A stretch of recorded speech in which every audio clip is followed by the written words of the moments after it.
لله رب العالمين والعاقبة للمتقين ولا عدوان إلا على الظالمين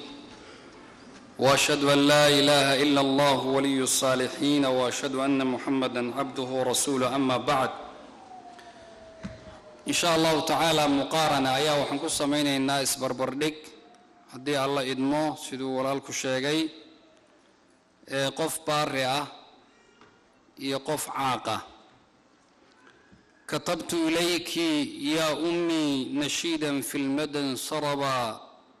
أعبر فيه يا أمي عن الدمع الذي انسكبا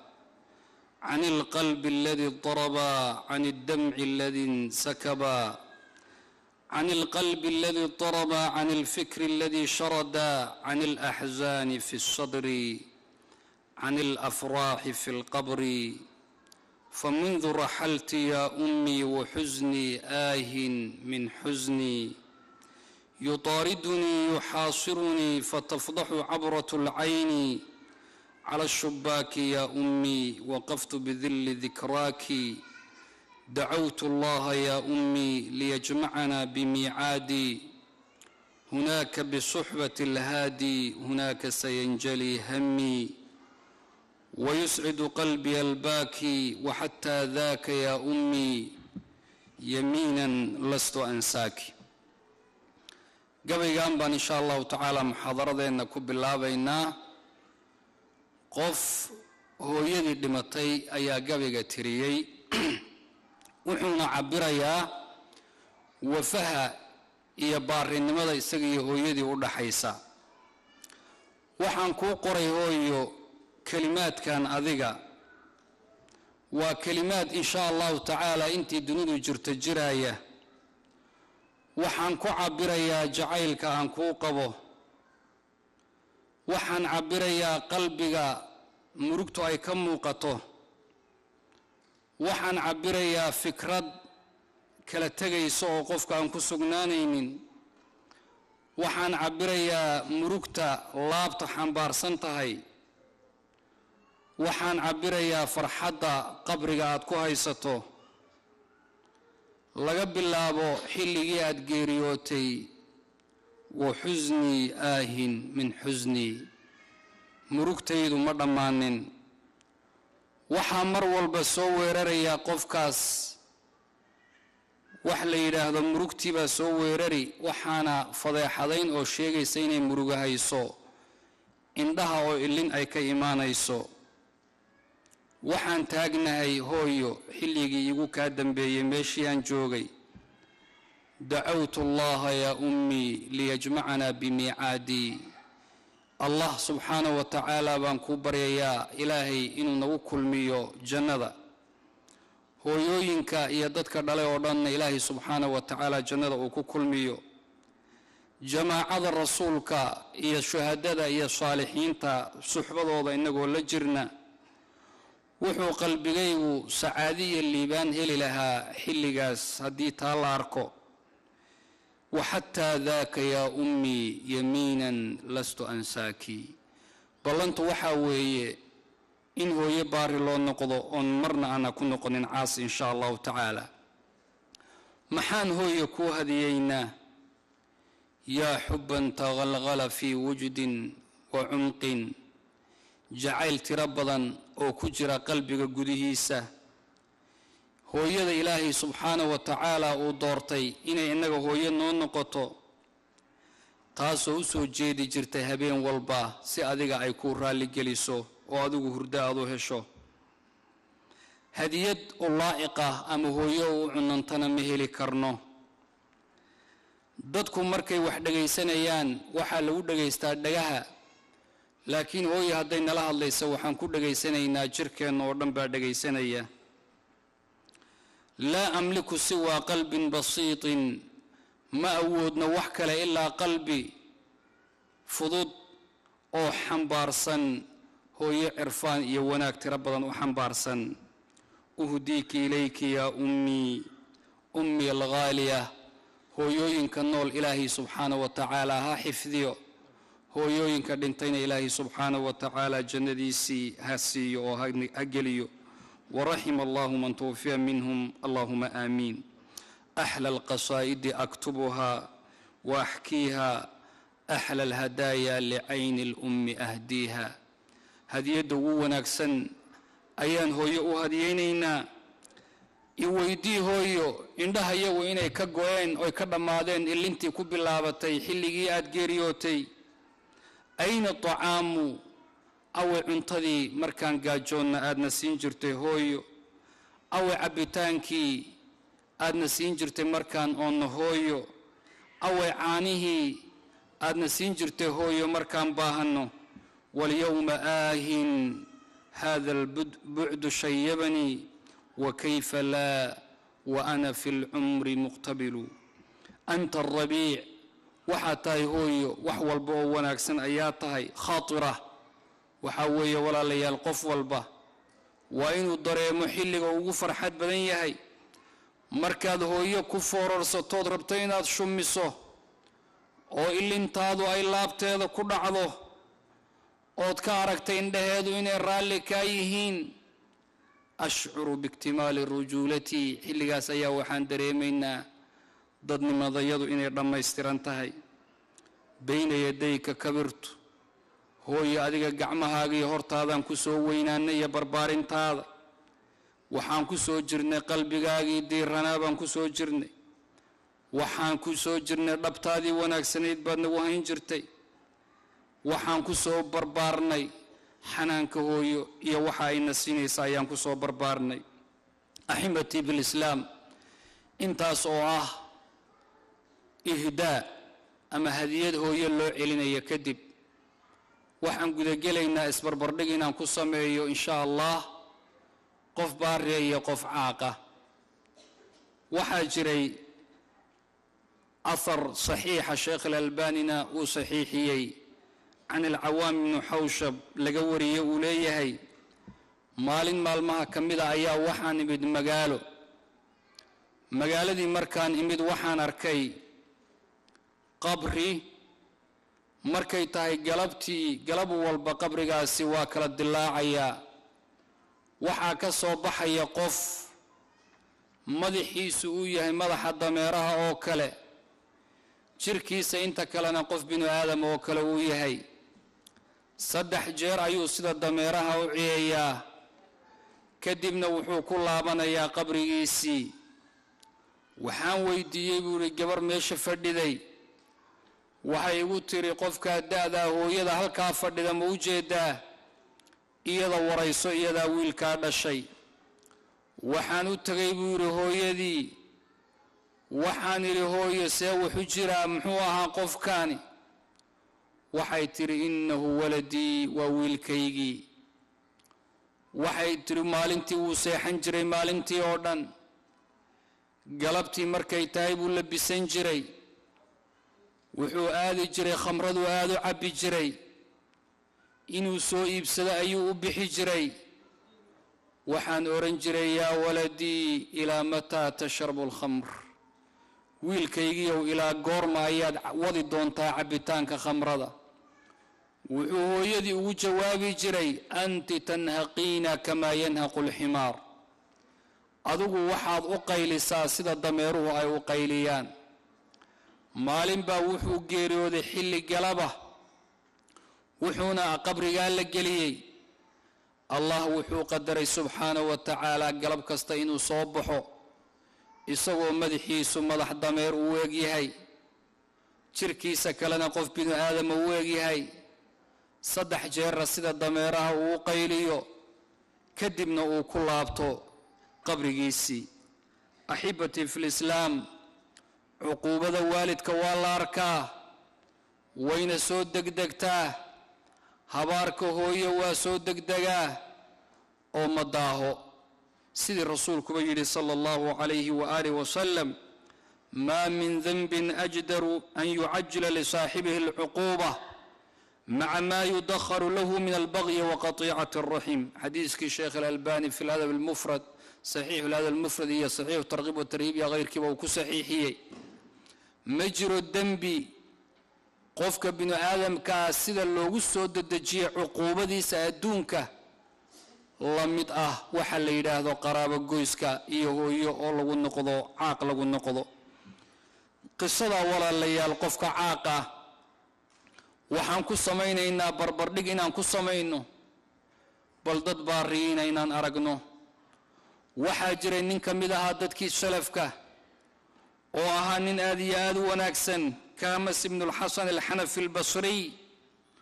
qaala canhu al-Imam al-Dhahabi min al-thiqat Imam al-Dhahabi markuu ka sheekaynaya wuxuu yiri dadka thiqaadka ee waaweyn buu ku jiray wuxuu ahaa nin hooyadii baari u ah maxaa dhacay walaalayaal maalin maalmaha kamida waxaa dhacay in uu arkay waxa la yiraahdo aqrab ama dabaqalooc kadibna wuxuu damcay inuu dilo dabaqalooci waa ka cararay oo uu qaban waay god buu ka galay godkii buu gacanta ka dabageliyay dabaqalooci baa qaniinay waxaa lagu yiri maxaad sidaa u samaysay guriga dhexdiisa meel buu galay maxaa isaga dayn weyday muxuu ku jawaabay walaalayaal wuxuu yiri waxaan ka baqay inuu aqrabkan dabaqaloocu soo baxo oo intaan waayo hooyaday uu qaniino taasaa waxay uga sahlanaatay si aynu hooyadii u badbaado inuu isagu gacantiisa u dhigo oo gacantiisa uu qaniinuu ku ogaado meeshuu ku jiro halkaana ku ilaaliyo gacanta ku haya caawada ahibati fil islam dadkii salafka sidaasay ahaayeen dad waxay ahaayeen waalidka baari u ah dad waxay ahaayeen janno ilaahay ku raadinaya dad waxay ahaayeen naar alla kaga fogaanaya balan aragno laba wiil oo walaala ah oo labaduba ay hooyadood baari u yihiin oo ay isku haystaan qadiyad iyo umuur arrin bay isku haystaan ilaa arrinta maxkamadda loo soo rafciyo la keeno maxaad u malayn inay isku haystaan labada wiil waxay isku hayaan qofkii hooyada gacanta ku qaban lahaa oo isagu ricaayeyn lahaa oo gurigiisa ay joogi lahayd waxa hooyada hayay markii hore nin la yiraahdo Xayzaan ninkaas waxa dhacday wax badan buu hooyadii gacanta ku hayay baarina wuu ahaa markii uu weynaaday oo daadiisu aad u weynaatay reerna ma lahayn ee duq isagii noqday hooyana aad garan karto inay ka sii weyn tahay wax badan ayaa waxa yimid walaalkii oo ka yar oo isagu reer leh wuxuu ku qabsaday hooyadii wuxuuna yiri adigu maanta waad weynaatay adiga daa hooyo aniga gacanta ku qabanaya anigana ricaayeynaya aniga faraha iga qaad Xayzaan wuxuu yiri aniga gacanta ku haynaya ku dhiibi maayo hooyo arintii bay isku qabsadeen maxkamadda la isla soo aaday maxkamadda markii la yimid hooyo daadeedu waa weyntahay hilibkeedii waa dhammaaday jirkeedii waa yaraaday xididaheedii way soo laabteen wasankeeda iyo miisaankeeda dhan wuxuu noqday 20 kiilo iyagoo labadoodii hooyo kartoon ku wada oo intii meel saa ugu dhigeen ku soo qaaday ayay maxkamaddii keeneen wadood baa halkii dhaxmartay waxaa la warsaday hooyadii baa la weydiiyay leeyahay labadaada wiil kee lagu dhiibaa waxay tiri hada Xayzaan huwa ayni kaasi waa ishaydii wiilkan kalena waa ishaydii kale waxay cabirtay labadaba inay jeceshahay labadubana baari u yihiin maxkamaddii waxaa qasab ku noqday inay arrintii xukunto waxaa loo xukumay wiilkii yaraa oo reer ka lahaa oo awoodi karay in hooyo la caawiyo oo reerka dhan ay u shaqeeyaan billaahi calaykum walaalkii Xayzaan muxuu sameeyay goobtii buu oohin qabsaday sida ilmaha yari u ooyaan buu maxkamadda ugu ooyay famaada tara muxuu ku khasaaray u waay ma dhul baa la isku haystay oo looga reeyay ma dhaxal hooyadu ka tagtay baa looga reeyay ma qadiyad kale lagu soo dacweeyay وحاول أويو حتى وأوهنتي يإلنتي أي قركيسة كقويسي أيا وحو أوي محكمة القده هذه وحاوين وحاوين وما أنت كو خساري أو محكمة دي كحكمتي إنه هو يسوق عن تكوهيو. أحبتي في الإسلام لبا واقف موملين يساين يسكن ميل جوغيان لبا وضع خطان متوازيان لبا خط أما لبا وضع وكل الدوان بالهيا بلان أرقنو قف كلو يسونا عاقه وحاجري ويل أبيه ويدي سفي عنو صو تربيين مركي هوري سفي عن لو صو برباري أبيه واقيري ودي حول بضن إلهي سبحانه وتعالى باسيي حوله سقعيا وهري هو يدينا ويدعين جرتي إلهينا سبحانه وتعالى الدعاء هو حوله ووسي بركي مركي ويلكي قاري حل قرصده وحو دمعين قرصده هو يدي وحيور هذه سي بنت الحلال قبر في عنين وقورسه لكن يصور لك من نقولنا وحور أنا كان سنة يقبر دان قرصن هو يدور اللي بيكون نقطي وحيتر هو يقبر ضربت قرصه وحو كان يقبر وانا قرصدي وحيور الشيء اللي بويل لبدا ويل آد بو جعلاضي آد بو كوريي آد بو برباريي آد بو قرونا إلى حد وحو جعلاه أيا اللي يري نفتي سوك جعليه لبدا ويل محا دعي ولا ليال انتا كدب هو يدي ويناتي وحي أباهتي إن قعنت لو قبته وحي أباهتي إن خادمت إيا قبر وأذيكت الله سمي محو سمي إلهي سبحانه وتعالى قفكا كركاركا يويداري اسكرنا فو يدي إنو قبر وصوقبت وأذيكت أما إساقو وأذيكو بل وحو كفكري أي وصيلة سكستو وهو يدي وتخلص لها الله أكبر سكستو وهو يدي وتخلص لها أيو كفكري وحو سميي إن أقاضي أوجيي دار المسنين والعجزة ددك واوين ما شاء الله هو يدي جي واسدافي هو يدي سوى هلكا أي كجرته أيو مال مالمها كميدا نين صاحبك يلا شيكي سني وحكوي لنيه إلا مالنكي هو يدي أنقري ددك واوين كتوري ددك القريب والبعيد والداني والقاسي قف دو يا قف دير قف إلى دشي يا قف كستا روح كستا وإلى الدقالة وحال ليه هو يدا محادو قيسي هلكا ويلكي أرنتي كالي لو شاكين هي إلو ورمي وركو كواد كاضي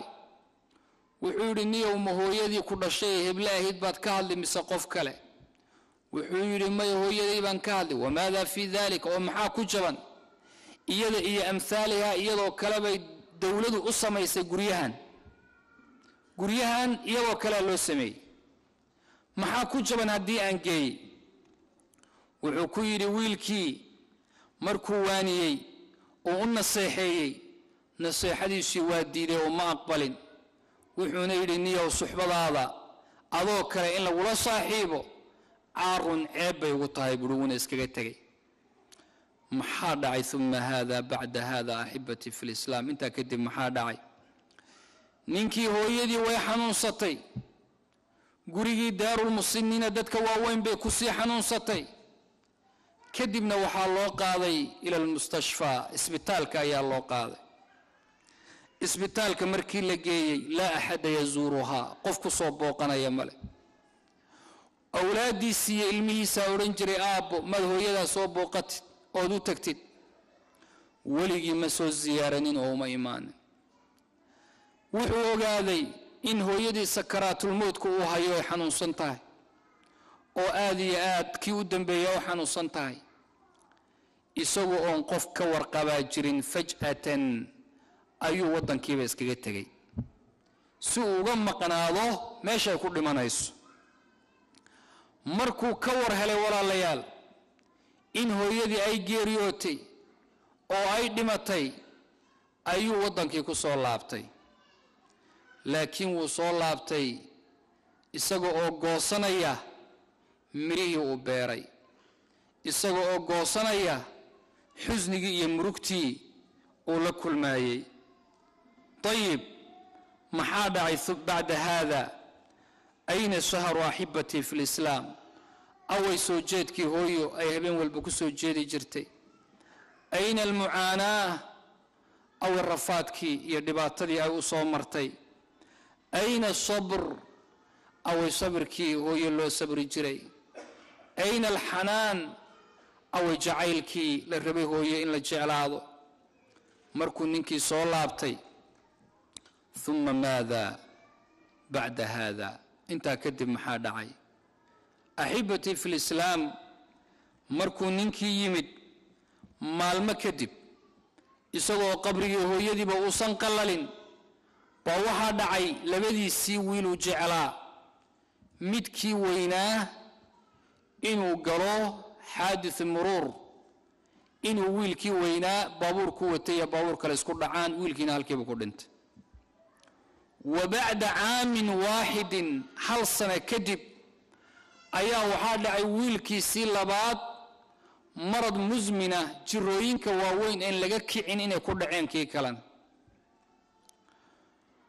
وحاد عينه ودمد الدباد دوردان وقاضو ميل والبو جايين اللي يلاهدو وحانو هينو داواء مجرى ويلكان wiilkii labaadna wuxuu gaaray oo haleelay wiilkii walaalkii hore uu isna ka daba tagay labadiiba waa dhinteen aabihii caaqa ahaa wuu soo haray isagoo waxiidan sanad kadib isagoo keligii abuu soo haray qof haya aan jirin qof la jooga aan jirin adduunkii baa walaalayaal ku ciriiriyamay isagoo adduunyadu ay ahayd waasic ayay isaga ciriiri ku noqotay xoolihiisii gacanta waxaa ku dhigay dad kale oo shaqaala inay ka xadaan bay bilaabeen oo xoolihii ka qaataan isaguna wuxuu goosanayay wixii uu beeray ayuu goosanayay saacad kasta laxda kasta daqiiqo walba oo maraysana wuxuu ku noolaa murug iyo xusni ayuu ku noolaa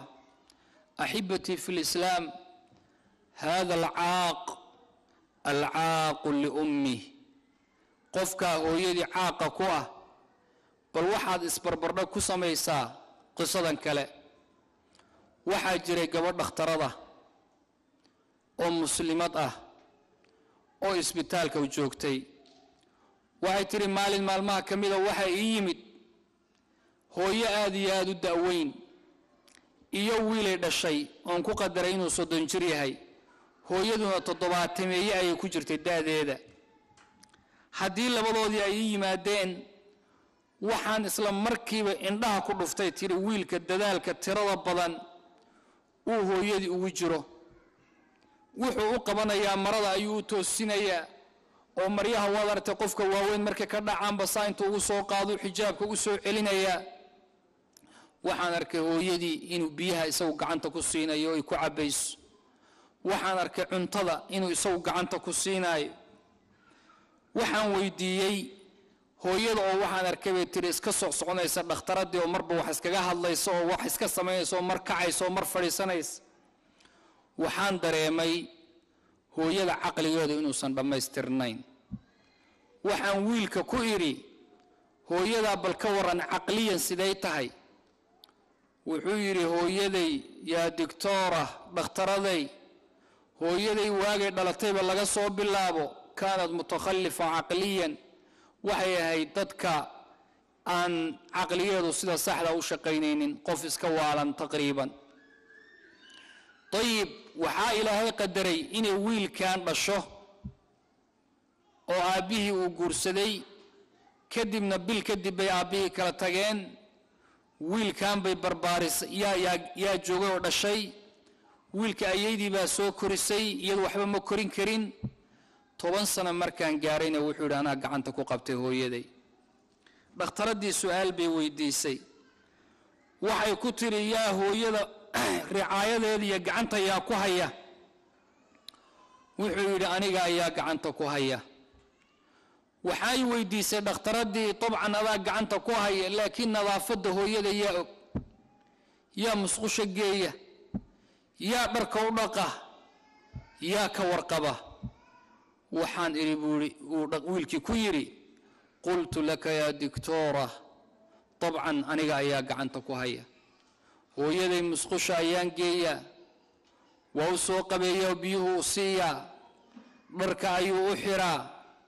kii wasakhoobay qasaaladan ugu ridaa hooyaday aniga ayaa gacanta ku haya ayuu yiri waxaan fiiriyay bay tiri faraheeda iyo cidiyaheeda waxaan arkay inay nadiif yihiin oo cidiyihii hadda laga guray waxaan idhi yaa sidan sameeyey wuxuu yidhi dabcan aniga ayaa sidan sameeyey u fiirsada walaalayaal su-aasha dhakhtaradaasi wiilka weydiisay waxay ku tiri maad khaadimad u samaysid gabadh u adeega hooyada wuxuu ku yidhi doctora ummi miskiina wa akhaafu an tu'diiha shaqaala dhakhtaraday hooyaday waa miskiin waa miskiinad waxaana ka baqayaa gabadha shaqaalihii inay dhibto mana soo sheegaysa haddii la dhibo sidaas darteed waxaan ka baqayaa inay dhib u geystaan anaa marka gacanta ku haya waxay weydiisay dhakhtaradii su-aal kale reer soo malihid wuxuu yidhi haa reer baan leeyahay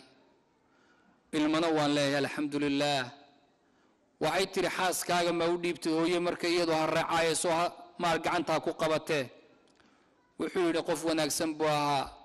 xaaskayga nafteedu howlo badan bay haysaa cuntaday u soo karisaa ilmihii bay noo haysaa gurigii bay habaysaa iyadaaban qof kale oo gabadh u shaqaysa u sii qabtay buu yidhi oo hawsha la qabata ayib waxa aan rabaa waxaa weeye buu yidhi hooye inaan ka warhayo calashaan assukar hooye jiray qabtaa cuntada ay cunayso inaan ogaado ayaan rabaa hooyadii caqliyan ilaan waxaan idhi sax maaha inuu caqligeeda waxbaa ku jiray wiilkeedii su-aal bay weydiisay waa su-aal iska caruurta oo kale waxay tidhi wiilkaygiiyow goormad bataadi sii soo gadaysaa waa baradho iyo waxyaabaha lamida wuxuu yidhi hooyo markaan inta ka baxnaan kuu gadi doonaa baqaain ku geyn doonaa meesha laga iibsado khudaarta farxad bay la faraxday hooyadii wuxuu saasuu u fiiriyey wallaahi wuxuu yidhi hooyadaysay u farxayso sida aan ugu farxayo ilmahayga saan ugu farxay si ka badan baan hooyada farxaddeeda ugu farxayaa wuxuu ahaa walaalayaal wiil baari waa dhakhtaradii way awoodi weyday inay hadalka sii wado waxaanay soo weeraray bay tidhi inay ilintii iga timaado waxaan hore ugu qoray dawadii waxaanan idhi orda dawada u soo iibi gabadhii neeriska ahayd baan u yeeray tidhi waxaan idhi waxoogaa waxaa u baahnay inaan yar nastay albaabka ii xir waxay samaysay bakaytu min kulli qalbii waxaan u ooyay bay tiri inta awoodayda markaa albaabka markii la ii xiray inta awoodda ayay u ooyday axibatii fi lislaam hada alibnu albaar oo jannada in sha allahu tacaala ku gelaya baarinimadiis oo tii ay ku galeen dad badan jannada rasuulkuna markhaati iyo shahaado uga noqday bal waxaad isbarbardhig ku samaysaa midkan kaloo isaguna caaqa ah oo hooyadii caaqa ku noqday axibatii fi lislaam ninbaa hooyadii qisadan waxaa warinaysa gabadh daris la ahayd hooyada guriga ayay joogtay gabadhan iyadiyo ninkeeda iyo ilmaheeda gurigooda waxaa daris la ahaa dhul aan waxba ka dhisnayn ilaa hal qol baa ka dhisnaa waxay tiri hooyadan warramaysa gabadhan waxaan arkay fiidkiiba laga bilaabo qolkii cidlada ahaa rag badan oo marna soo gelaya marna ka baxaya haddii aan sii fiiriyeyna hawshu waa sii badatay waan ka shakiyey habeenkii oo dhan bay soo jeeday ilaa saacaddu 2 habeennimo ay ka gaadho markii dambe markaan baqay waxaan u yeeray ayay tiri ninkaygii iyo wiilkeedii weynaa bay tiri bal arrintan ka wardoona haddii la aaday waxaa warku noqdoo la keenay nin hooyadii iyo gabadhii la dhalatay ka soo cayriyay qolkii ay deganaayeen in meeshan dad muslimiin ay soo dejiyeen. dadkan guriga soo galaaya marna soo galaaya marna ka baxaaya waa dad wanaagsan oo hooyadan caawinaya da'da. طيب markay arinta khabarkii keeneen gabadhii ninkeedii waxay ka talabtay ii ogolow inaan soo booqdoon u tago. haddii aan u tagay waxay tiri waxaan arkay gurigii waa hal qol, waqtiga xilliga lagu jabayna waxay xilli qabow ah oo xilliyada barafka iyo qabowga uu dhacaayo. qolkii waxaan arkay meelo badan inuu ka daldaloolo oo hawadii iyo qabowgii toos u soo galaayo. waxaaba ka sii daran qolku xitaa musqul ma laha. maalinkii labaad ayaa magaalada dadkii deganaa oo akhyaarta ahaa iyo culimadii iyo aa'imadii masaajidda oo iskaalmaystay baa wiilkii u tegay. wiilka hooyadii muxuu uga soo saaray qolka? wuxuu yidhi gurigan 4,000 oo riyaal buu joogaa oo lacagta sacuudiga ah. 4,000 ama isii ama iskaga bax. subxaan allah. waxaa u yimid culimadii, waxaa la wuri warniyow miyada alla ka baqaynin, war miyayna qofkan hooyada adiga ahayn, war miyaan gurigan aabbaha ka dhimanin, war miyayna dhaxalka wax ku lahayn. wa fii daaka alwaqt waxaa la yaabka waxa weeye inuu guryo badan oo kale uu lahaa wiilku, qaarra degan yahay qaarra ijaar loogu jiray. dadkii waxaa la yidhi war baarinimadii away hooyada loo samayn jiray. wuxuu ku yidhi walaalayaal arrintan soo socota. wuxuu yidhi qofka baari ahow adigu qaado hooyadan 4,000 anigaysi. waxay arrintan la mid tahay qof dhahaya man yashtari ummi b4,000 waryaa hooyada igaga iibsada 4,000. waa qof isagoo nool hooyadii gadaaya. axibati fi lislaam, kaasina wuxuu ahaa qof isaguna caaqa. fashataana maa bayna alqisatayn. qisasku walaalayaal aad bay u kala fog yihiin. qisaskuna waa qayb weyn oo diinteenna ka mid ah. waa tii rasuulka lagu yidhi dadka uga qisee. qisasku waa usluub uu rasuulku sala allahu calayhi waali wasalam ka mid ah asaaliibu dacwa, qaabkii dacwada uu ku fidin jiray.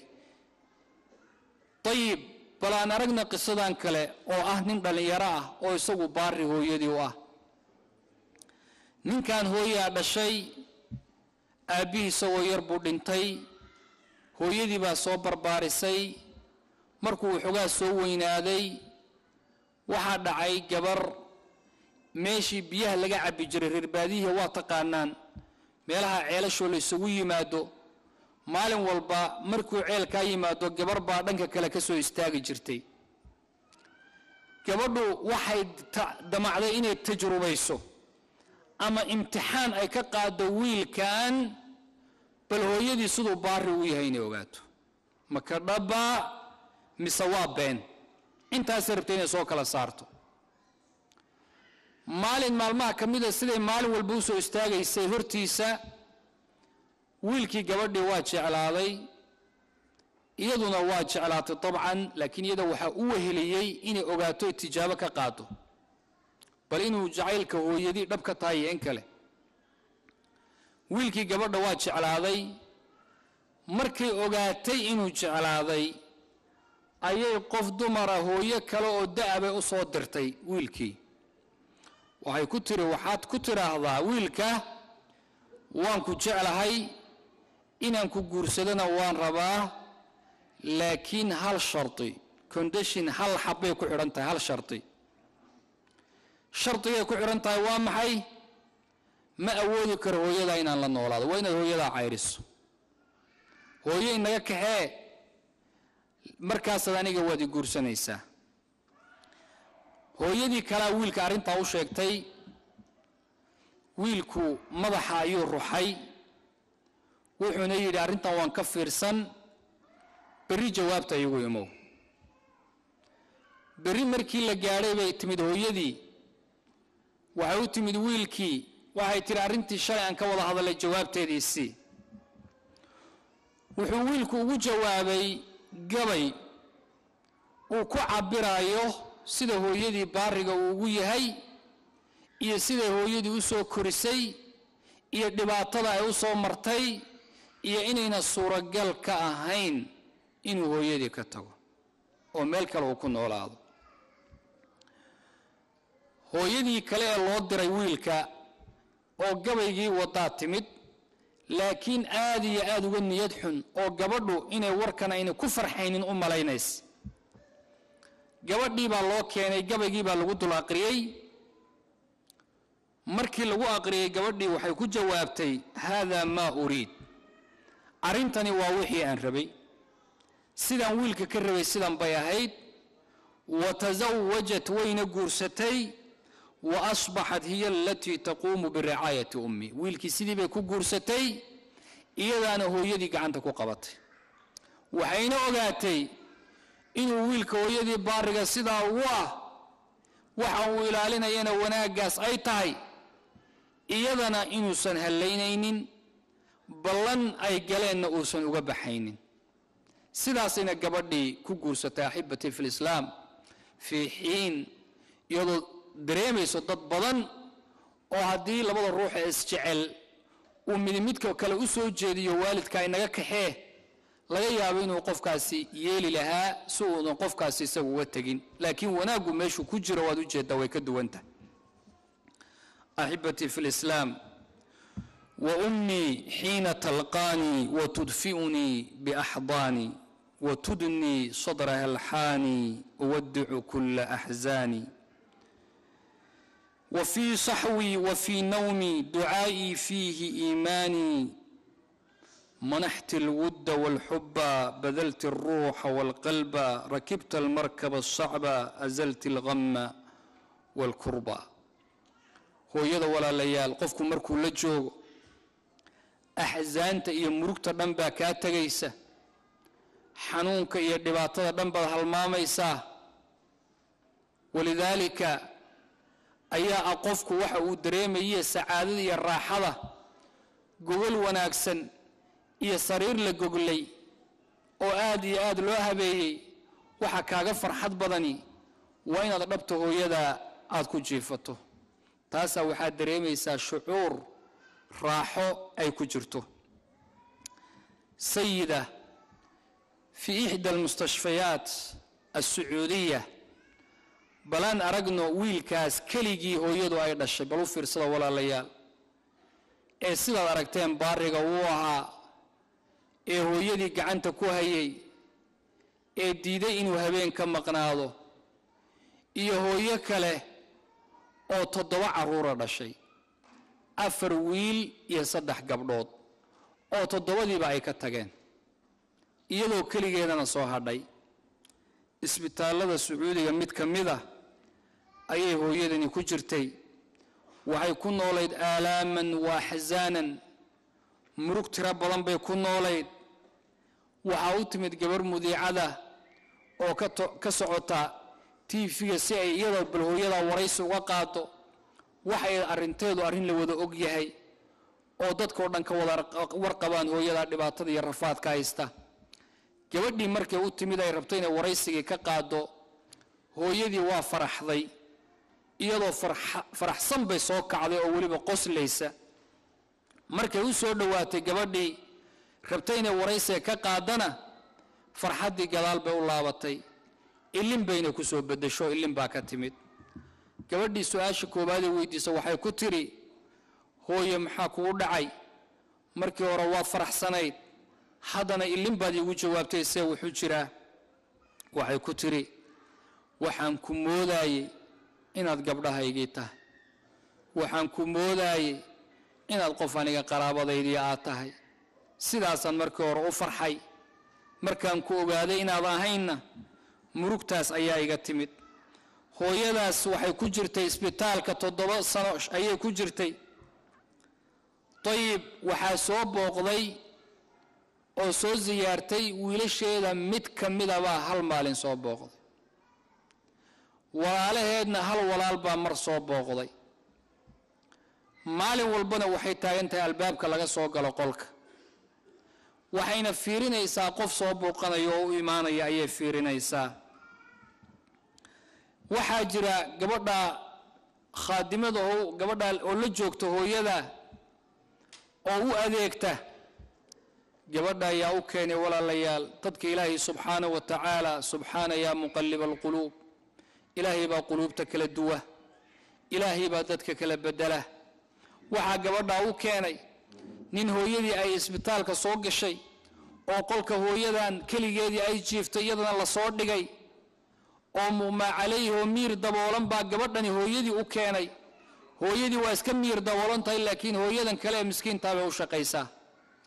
raatibkii iyo lacagtii uu siinayayna wuu u laba laabay oo wuxuu yiri laba qof maadaama odayso waxaan kaaga dhigayaa laba mushahar ayaad qaadanaysaa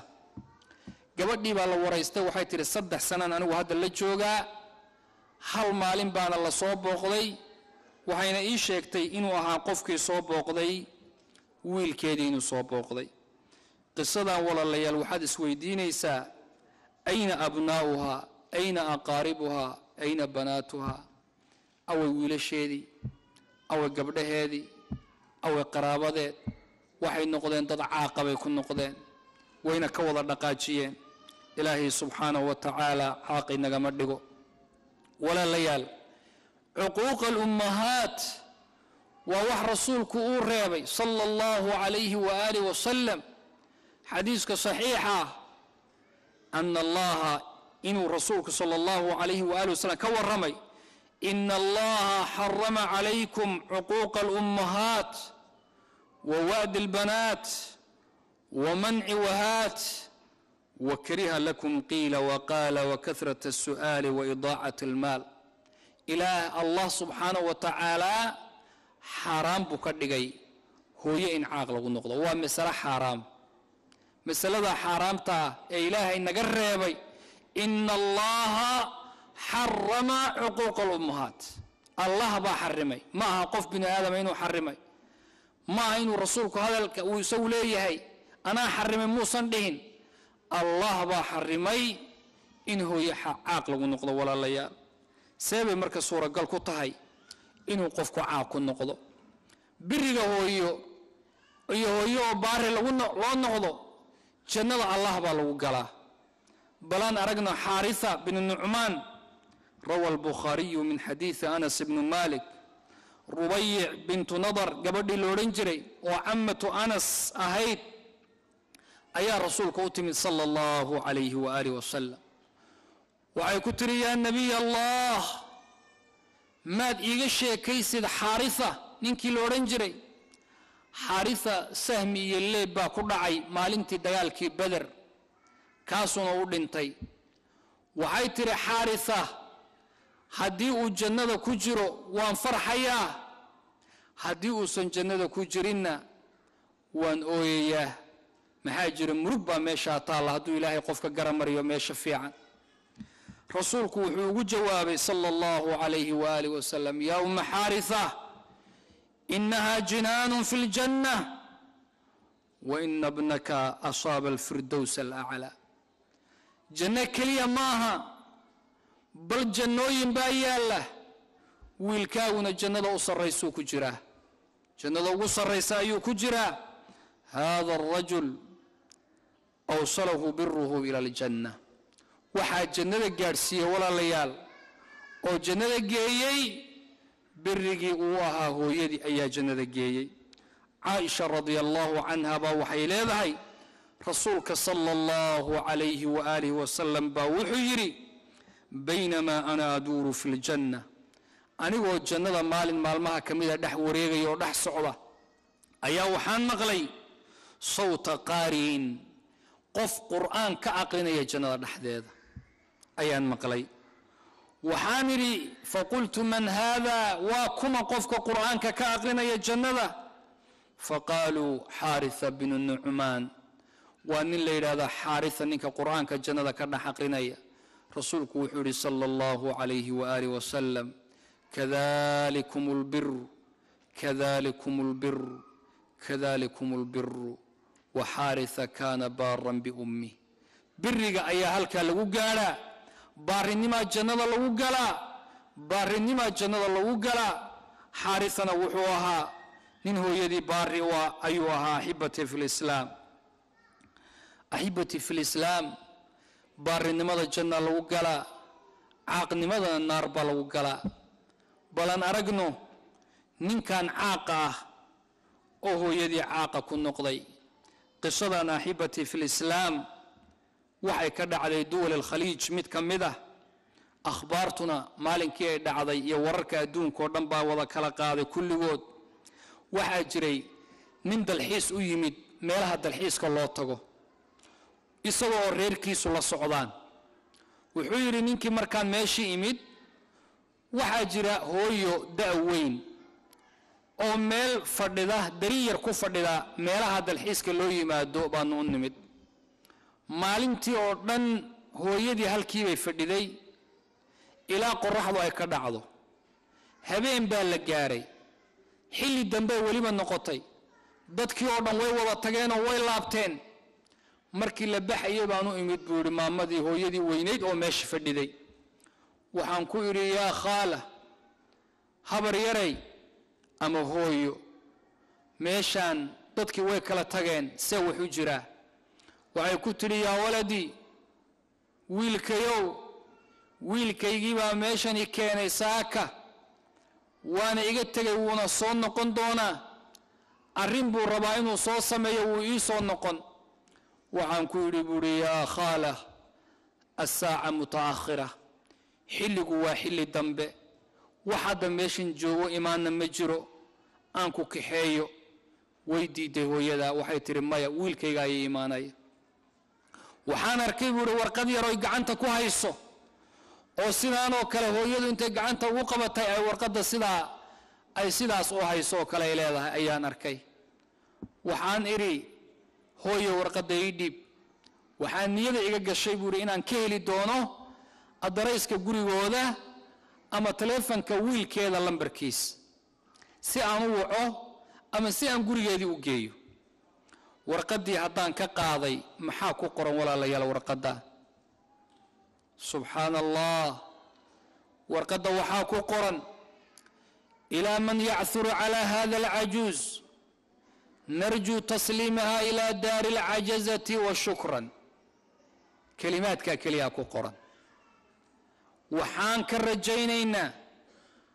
قفك ما مضن دأذوين قفكي هلو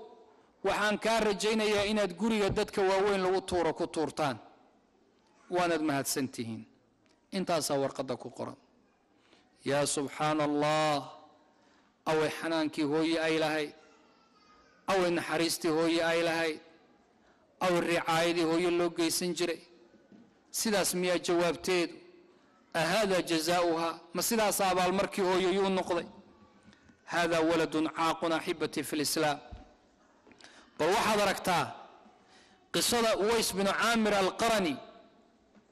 أويس بن عامر القرني أو رسولك كورمي صلى الله عليه وآله وسلم وحوها من تابعية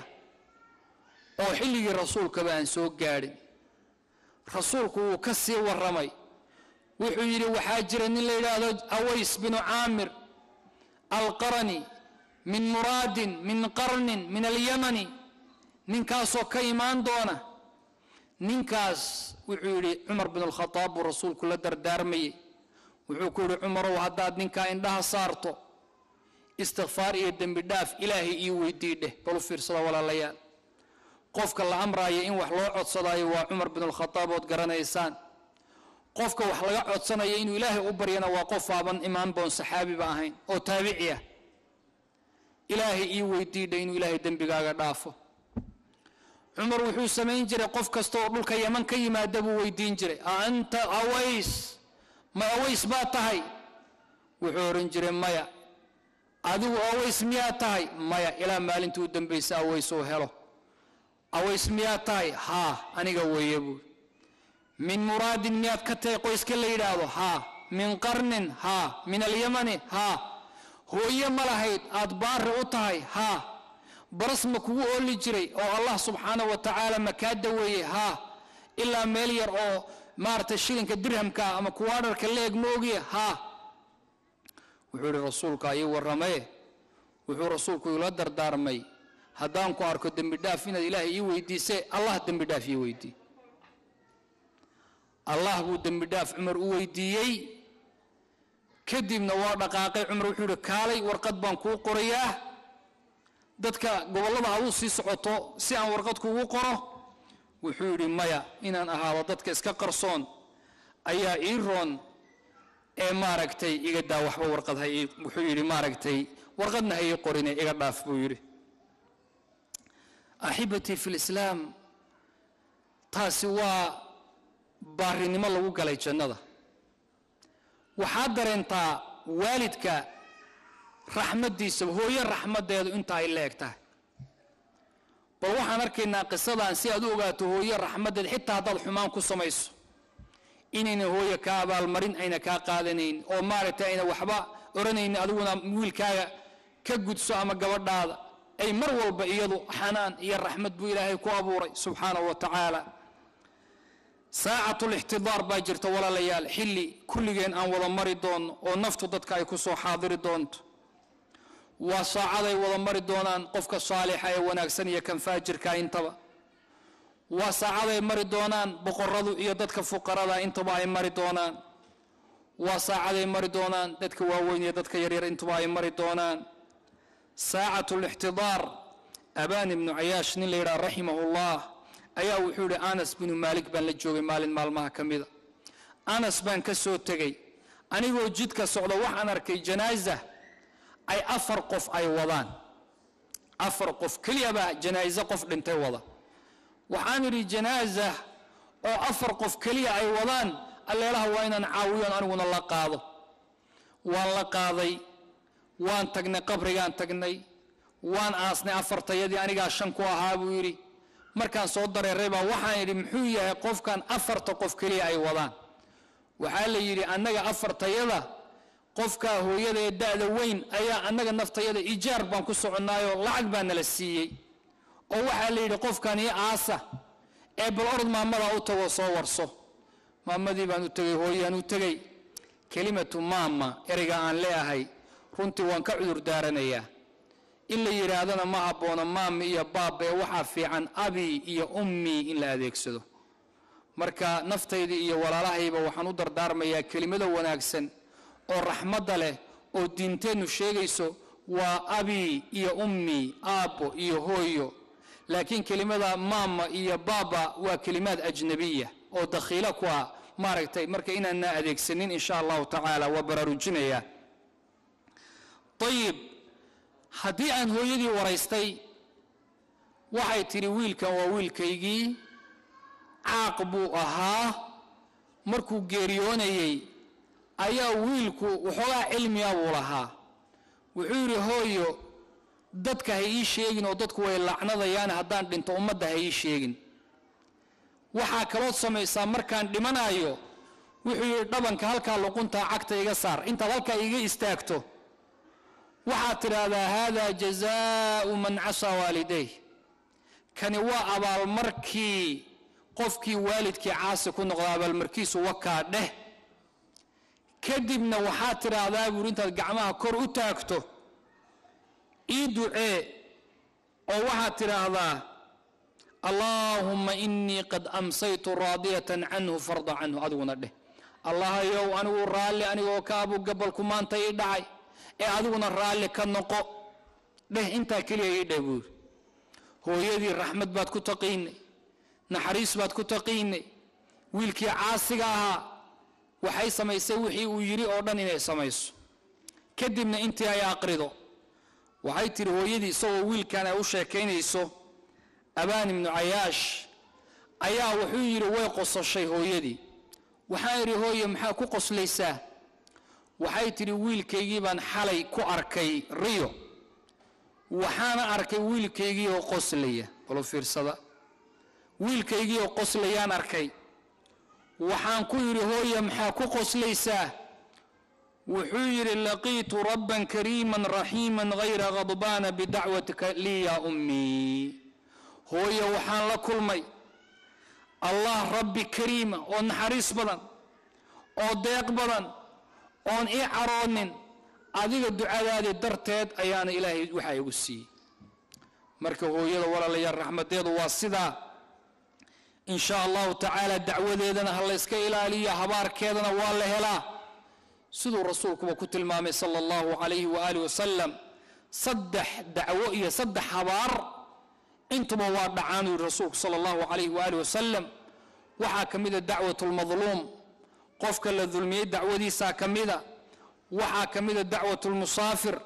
qofka safarka iyo ducadiisaa ka mida ama maaragtay iyadana waa la helaa waxaa ka mida waalidka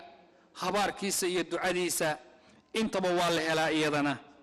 jurayj iyadoo ku dhacay habaarkii hooyadiina xadiiskii saxiixa waad xusuusataan hooyadii isagoo salaad ku jira intay u timid inay ku tiri ma yaa jurayj oo uu ka fikiray ma salaadaad wadataa mise hooyaad u jawaabtaa kadibna salaada iska watay markii uusan u jawaabinna hooyadu waxay ku tidhi laa amaataka allah waxay ku tidhi wiilkaygiiyow ilaahay kuma dilo ilaa dumarka jirkooda ka ganacsada aad fiiriso nin cibaadaystuu ahaa wiilkii haddii qisada waan soo koobayaa waqti ma haysto haddii ay qisadii uu soo maray oo la soo qabtay oo boqorkii soo qabtay waxaa la soo mariyey dumarkii jirkooda ka ganacsanayay baa isagoo socdo la soo agmariyey wuu qoslay ninkii boqorkaabaa wuxuu yidhi maxaa ku qoslaysay markaad meesha soo gaadhay wuxuu yidhi waxaan ku qoslayay amran caraftu arrin anigu aan garan baan ku qoslay adrakatnii dacwatu ummii hooyadii habaarkeedii baa igu dhacay hooyadii habaarkeedii ayaa igu dhacay intay ku habaartayna wuxuu ahaa dumarkaa ha dhimanin adoon arag wejigooda dumarkiina wuu arkay nin cibaadaystoon ka soo bixin sowmacadiisa ayuuna ahaa xilliga axibatii fi lislaam in sha allahu tacaala waqtigu waa iga dhammaaday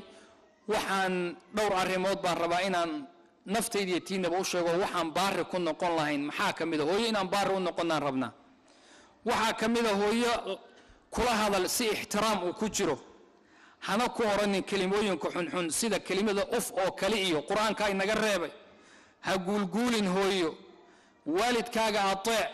oo wixii ay kuu dirsadaan samee oo ka dambee hadduusan macsiyo ilaahay ahayn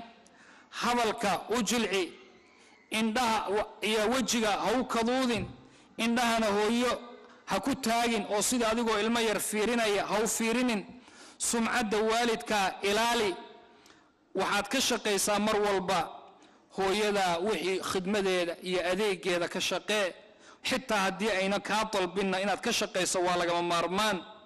waxaad jeclaataa inaad maaragtay magacooda ugu yeerto oo sidaan hadda dhahaynay hooyo iyo aabbo aad tiraahdo oo kelimaadka maama iyo baaba oo kale aadan adeegsanin ee kelimooyinka wanaagsan aad adeegsato